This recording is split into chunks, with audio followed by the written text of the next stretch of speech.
NBA 2K16, we debut NBA 2K TV Interactive, and the reigning MVP.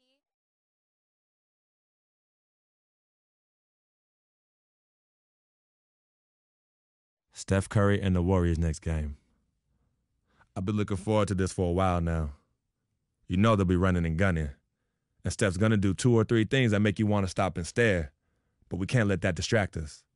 Because if we lose focus for even a second, they'll be up 20. So maybe it's up to me to put on a little show of my own.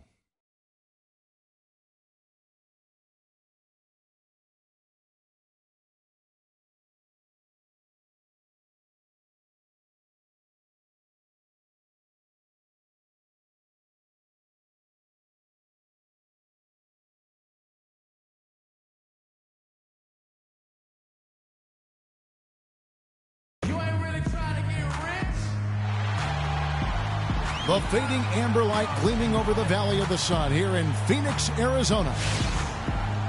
2K Sports is proud to present NBA basketball. This is Kevin Harlan, and here with me tonight, Greg Anthony, Clark Kellogg, and Doris Burke reporting from the sideline. Taking a look at Golden State, still trying to find that groove they had last year. They'd like to grab hold of some new momentum and get closer, Steve, to where they were a season ago. And for the Warriors, I know they've got their sights set on home court advantage in the playoffs this year. And because of that...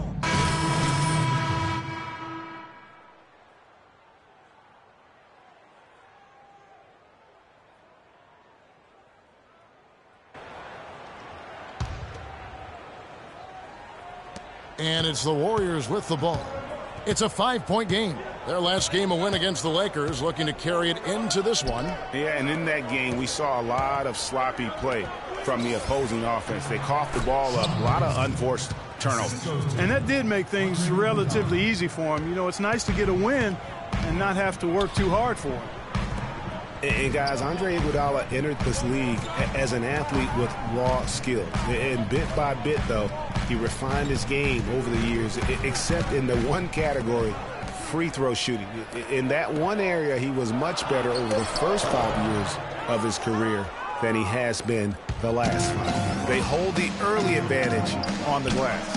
Yeah, nothing major, not a huge advantage, but certainly a good sign for them going forward. Suns leading by 3. Here's Booker. Nice pass. Led him to the rack perfectly for the layup. Wow, fired that bounce pass in there beautifully. Livingston kicks to Green. And there's the whistle. Fouled hard on the shot. He'll go to the line. Last season, Draymond Green taking over the starting power forward role in Golden State. Last season, David Lee was injured, remember, in preseason. Green was inserted, and he's been terrific ever since. Absolutely superb. A former second-round pick, his emergence has fueled this team's rise to greatness. And I really have always felt Draymond Green was one of those unique players. I mean, he kind of a tweener in terms of that small forward, power forward at only 6'7". But he's got toughness. The long arms enable him to defend bigger guys. And also the basketball IQ. You can never discount the importance of understanding what you're doing when you're on the floor. Freak dishes to Lure.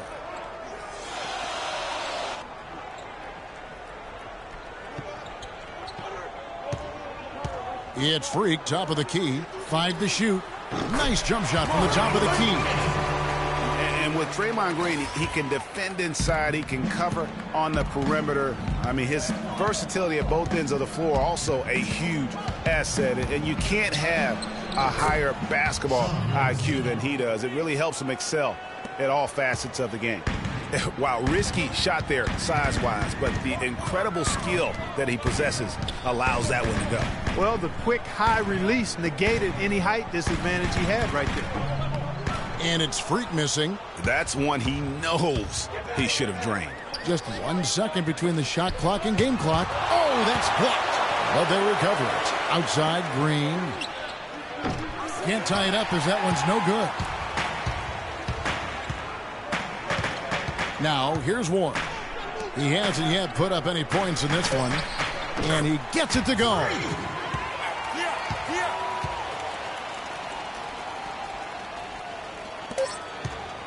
Barbosa. Can't get it to go. The basket's coming early and often in the first quarter. Suns lead by 5. And back in a moment as we'll get underway with quarter number 2.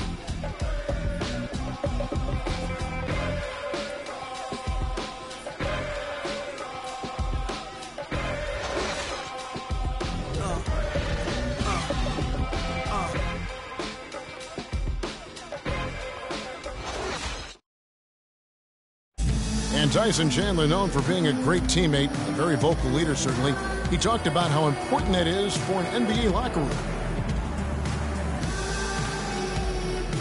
Players do the policing. Coach sets a standard, but players individually call out other players, whether it be timeout, whether it be halftime, whether it be pulling guys to the side, in practice. When you have that going on, you see multiple guys doing that, that's when you know you have a good team. Don't you need a player like this of Chandler's caliber and character, Greg, to make that kind of a teamwork, have that feel in the locker room, that leadership role that everybody believes in and respects? No doubt about it, Kevin. And the Suns with a completely new group on the floor. Different look here for the Warriors. Green, he's checked in for Spates. Iguodala comes in for Andrew Bogut. Leandro Barbosa, he's checked in for Klay Thompson. And it's Livingston in for Curry. Setting the floor for the Warriors. Barnes is the stretch 4 with Green in the middle. Barbosa is out there with Livingston. And it's Iguodala in at the small forward. Barbosa gets the bucket. Of all the guys you want to leave open out on the perimeter, he is the absolute last guy on the list. Attention to detail. Know your personnel.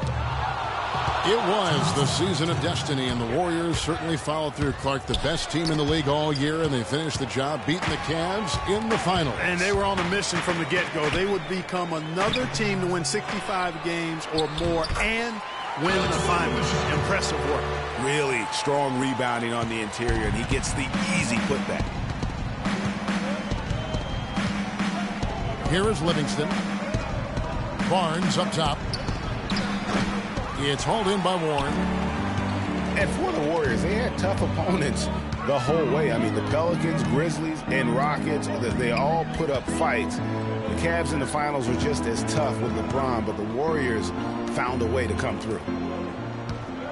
Nice ball movement by Phoenix.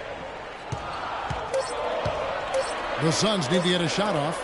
Here's Chen, and it's good with time running down on the shot clock. Freak's got 6. That's a shot he shouldn't be afraid to take more often. And for the Warriors, it had been nearly 40 years, guys, since the franchise made it to the finals. And they had a lot of pressure on them to win and finish things off, but they got it done and did it in an emphatic fashion, winning on the road. The title solidified them as one of the all-time outstanding teams in NBA history. Pass to Len. Dishes it to Booker. He kicks it to Sims. Feeds it to Freak. Goes up at the stripe. The Warriors pull it in. Green's got 4 rebounds now tonight. Pass to Livingston. 2 seconds separating the shot clock and game clock. There's the pick. Back to Barnes. Here's Green. Buried from 15 feet out. Green's got the game tied up here for the Warriors. The entire defense was frozen-footed. Nobody picked up the shooter, Kevin. From the stripe. Can't hit. Well, I think he kind of alligator-armed that one. Short-stroked it. After doing a nice job to get open, he didn't finish the shot. And that'll do it for the first half. Game time. And time now to go courtside as we send you over to Doris Burke from the sideline. Doris? Yes, Kevin, here with Stephen Curry. And Steph, you've had to deal with a lot of defensive pressure. What do you need to do to counteract that? I just got to slow down. I mean, they're playing good defense, trying to track the ball screens and take them out the three-point line. But, just got to be aggressive, keep getting shots up, making the right plays, and they'll turn around. Steph, thank you so much. Kevin, it's not easy in the NBA. All right, Doris, thank you. And stay with us, folks. We'll be back just after halftime to get the third quarter underway.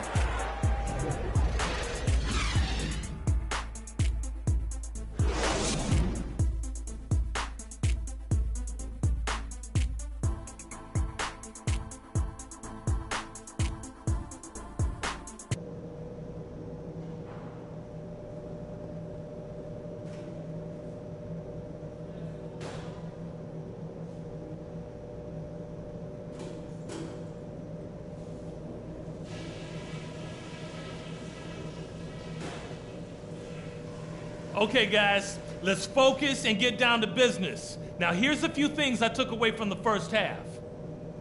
Number one, I love the teamwork we're seeing out of you guys. We're tearing them to shreds with our passing at the offensive end. Let's keep that going and pile up those assists. But we've shot the ball well, I'll give us that. And it's because we've had great shot selection. We've made really good choices with the ball. And just to talk about what we want for the pace of the game, I'd say nice and steady suits us just fine. It doesn't have to be a track meet. Coming in, we knew this team wasn't going to roll over for us. If we're going to put them away, we got to execute. Let's bear down and finish what we started.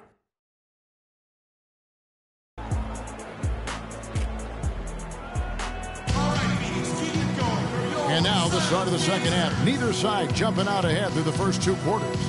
And what a game for Knight. 12 points, and he's picked up 6 points from behind the arc. I love the rhythm his outside stroke has produced today.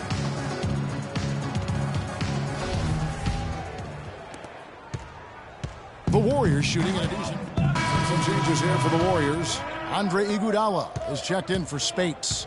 Barbosa comes in for Harrison Barnes. And it's Livingston in for Draymond Green. Chen, he's in at point guard.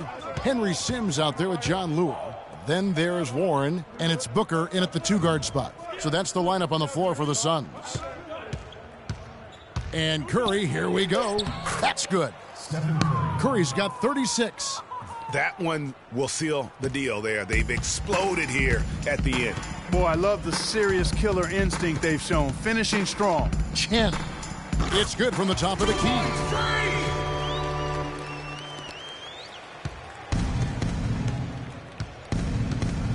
Outside Curry.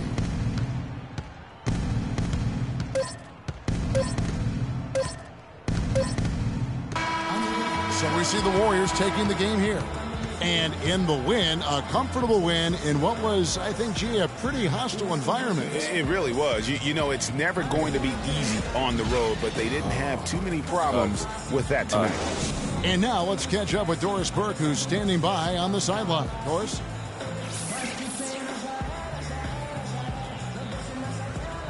Yes, Kevin, thank you. I'm with Klay Thompson. You were able to really help out your team on the offensive end. What enabled such a big night of productivity for you? You know, I'm just used to the pace of the game by now, and my teammates do a good job finding me when I'm open, so all credit goes to them. I just catch their fire when I'm open. Thank you, Klay. We so appreciate it. Back to you, Kevin. All right, Doris, great job. Thanks so much. And that'll do it, folks. This is Kevin Harlan thanking you for watching. And now time to go to Ernie Johnson, who's alongside Shaquille O'Neal and Kenny the Jet Smith. The 2K Sports postgame show.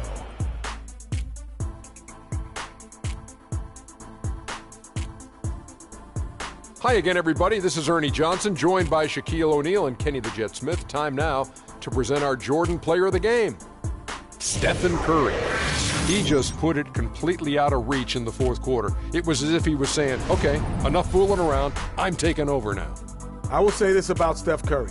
There is no player in the league more capable of single-handedly taking over a ball game than he is. What I mean is, Steph Curry's hot. Is hotter than anyone else is hot. He can beat you with his feet, his mind, his shot. The only thing you can be sure of is that he will beat you. There was nothing they could do to slow him down, Ernie.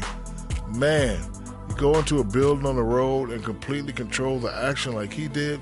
Only a few players could do that, Ernie. I'm impressed. And folks, that'll wrap it up for tonight. We hope you enjoyed the game. For Shaquille O'Neal, Kenny the Jet Smith, Kevin Harlan, and the entire 2K Sports crew, I'm Ernie Johnson. Have a good evening.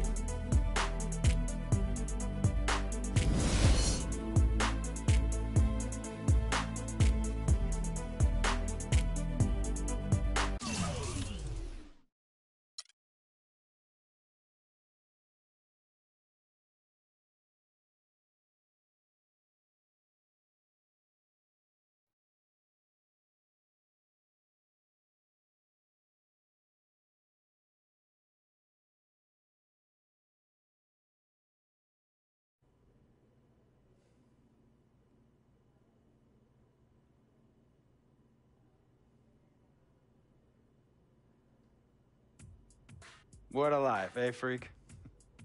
1 minute you're playing 21 and horse on the courts in Harlem, and the next moment you're in the showroom, configuring the gunmetal and graphite exterior of your luxury car and your iPad mini. Oh, I bet you get a crazy crowd when you drive that car around the block in the old neighborhood, huh? Yeah, living the dream. Mad pandemonium. But folks from back around the way are real proud of me. Yeah, I hear you. Local kid makes good.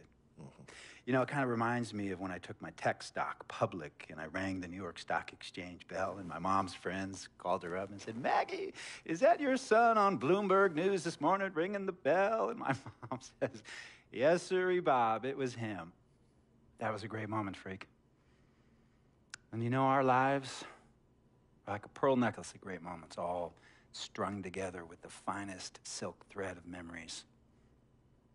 And we have to be very careful how we cultivate those pearls and we thread that necklace. Does this meeting by any chance have to do with Vic Van Leer?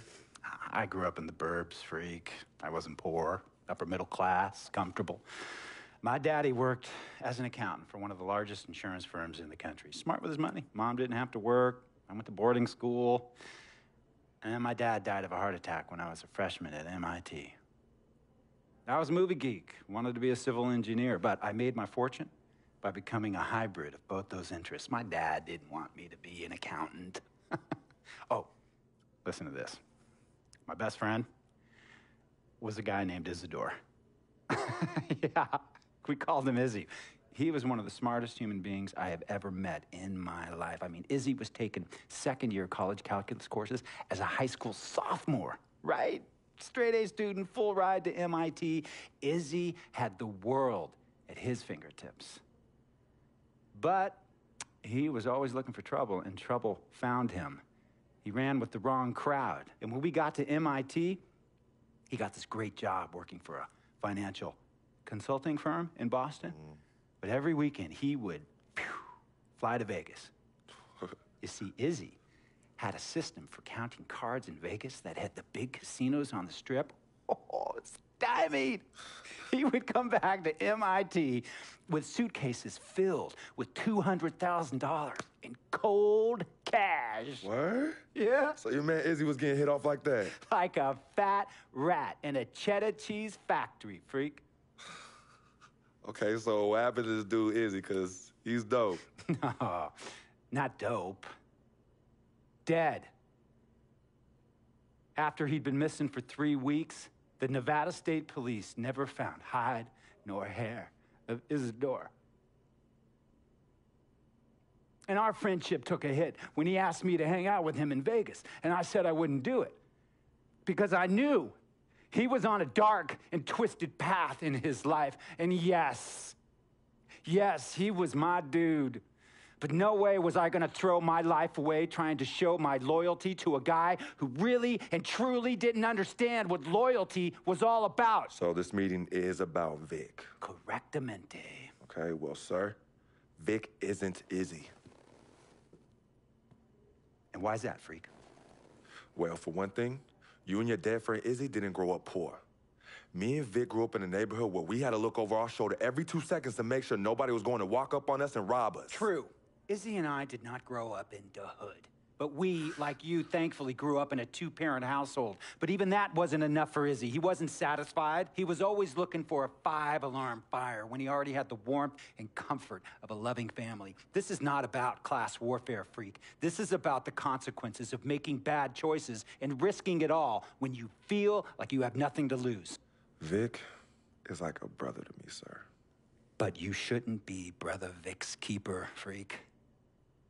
Would a brother go looking for trouble and put your career and your livelihood at risk by getting into fights at nightclubs and seedy after-hour joints and then scream to the media, "Yeah, it's all good, I'm an FOF, friendo freak. It's all misunderstanding.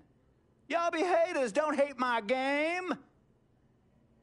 I don't think a brother would do that to someone they really cared about, but a guy who looked at you like a meal ticket would. No. So you don't understand Vic. Really? I don't understand. No.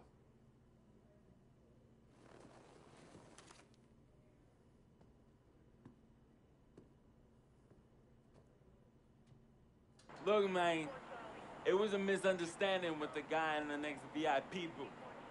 His honey started flirting with me, so naturally I started flirting back.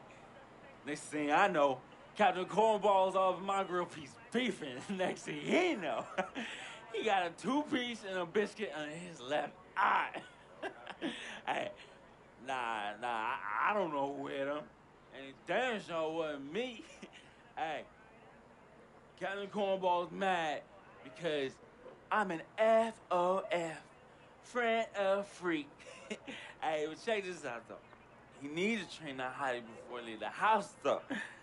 Yo, he's hot as ain't loyal, man.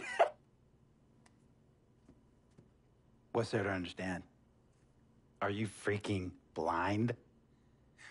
You know, I just want to know, how much did you pay your lawyers to make all this go away? Almost $100,000. Excuse me, son, I'm sorry, I couldn't hear you. I said I paid almost $100,000. Exactly. And if you keep riding shotgun with Vic, you're gonna go broke. Quick, fast, and in a hurry. Look, Vic is my friend, and I grew up with him. How many times I gotta tell you, sir? Freak, this is not a request. I am not asking you to do this. I am telling you to do this. And the first order of business is that Mr. Vic Van Leer is banned from traveling with you on the road. Vic is banned from the locker room. And Vic is banned from this arena. And if I catch this guy, Vic, in or anywhere near the facilities, Mr. Vic Van Leer will be arrested for trespassing. Are you serious, sir? Brother, I'm as serious as cancer. We all know that can be deadly. You know, me and Vic were kids, playing summer tournaments at the Dome. We always imagined making it to the pros, right? And after the crowds left, just a street light was on the court, like 11:30, 12 midnight, even 1 in the morning sometimes. We used to practice player introductions, running on the court, giving dap, high-fiving the teammates. Vic, he would act as an announcer. You know, he would introduce me and announce my name on a loudspeaker, and the Jumbotron would flash my image like a little guy dressed in long shorts and a jersey. And now, fresh off his 3-game, 62-point scoring streak, the youngest player to ever do so in NBA history, Frequency Vibrations.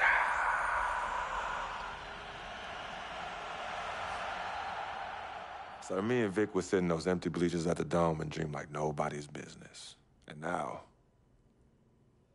I'm living a dream. For real. And in so many ways, Vic was part of that. Please, listen to me. I mean, I know this guy's your dude from way back. Look, me and Vic go way back like the front seats of a 67 Cadillac. That's good. We go way back. Did you say front seats? Front seats of a 67 Cadillac. We go way back like the front seats of a 67 Cadillac. Well, Jiminy Crickets.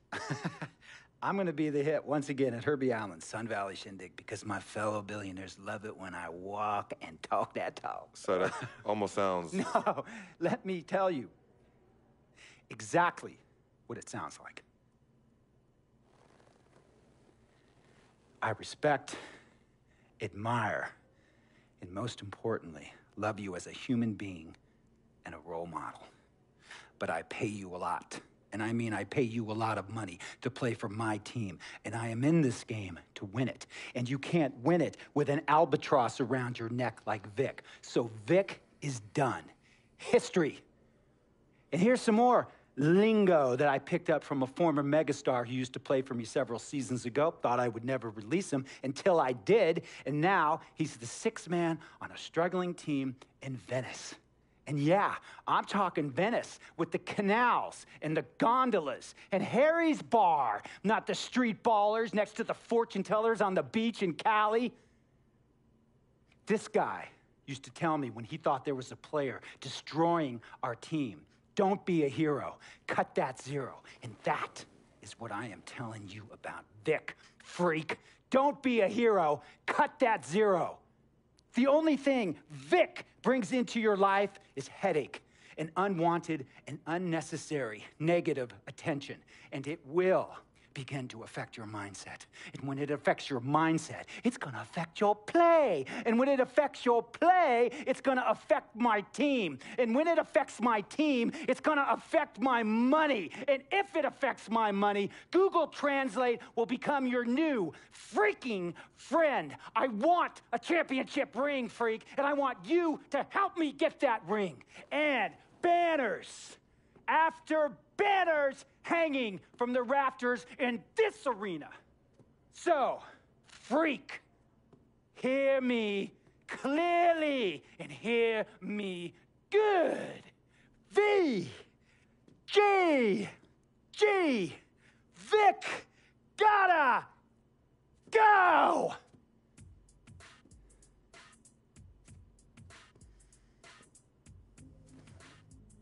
Handle your business.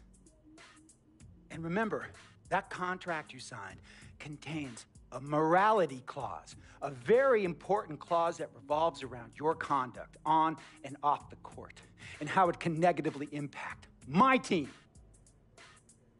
Now, I don't want you to have to learn Italian or Croatian as a second language. And hey, playing pro ball overseas, there's nothing wrong with that.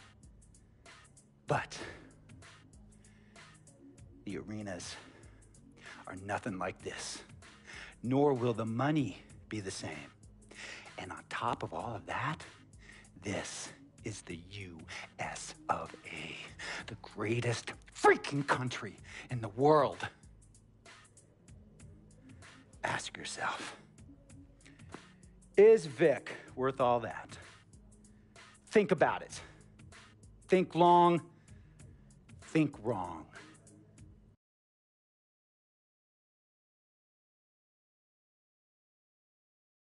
Tell you about Vic.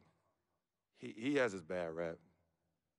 It's not, and I understand some of his judgments might shadow his actual character. He's not that at all. Man, Vic, let me tell you something. We actually, we have love for each other. We're brothers. Blood couldn't make us any closer at all. I mean, he has so much loyalty to me and to my family. You could see even Cece, has issues with him, but he still loves her. He still loves her.